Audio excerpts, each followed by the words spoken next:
সেই কৈশোরে যখন তোমাতে লেপ্টে ছিলাম, তখন মনে এত উত্তাপ, এত উষ্ণতা ছিল না যাকে প্রেম কিংবা ভালোবাসা বলা যায়।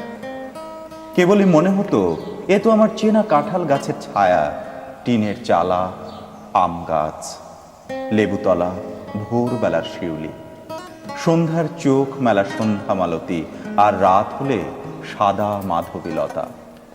তারপর আমি ছেড়ে এলাম শিউলি ঝরা ভোর, আমি ছেড়ে এলাম সন্ধ্যা মালতী মাধবীলতা। এখন একদিন এক বেলার জন্য ফিরে গেলেও মনে হয় কি আকুলতা, কি প্রেম ছিল এই সব গাছের পাতায়, কি ভালোবাসা ছিল এই সব ছুঁয়ে থাকা বাতাসের গায়ে।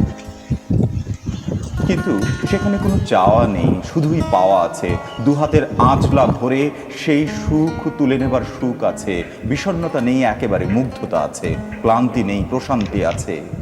সে আমার ফেলে আসা একটা পুরো জীবন। জাতিস্বরের স্মৃতির একটা কষ্ট আছে, তীব্র কষ্ট, যে কষ্ট এখন তাড়িয়ে বেড়ায়। আবার দীর্ঘ এই স্মৃতির একটা দারুণ আনন্দ আছে, যার কেউ কোনো দিন পায় না। আমি পাই, তুমি আছো বলেই আমি পাই। তুমি আমার কৈশোরের প্রথম কম্পন, আমার লুকিয়ে দেখা, আমার হারিয়ে যাওয়া, আমার কল্পনা, যার পর থেকে আমার অনেক কিছু পার্সোনাল।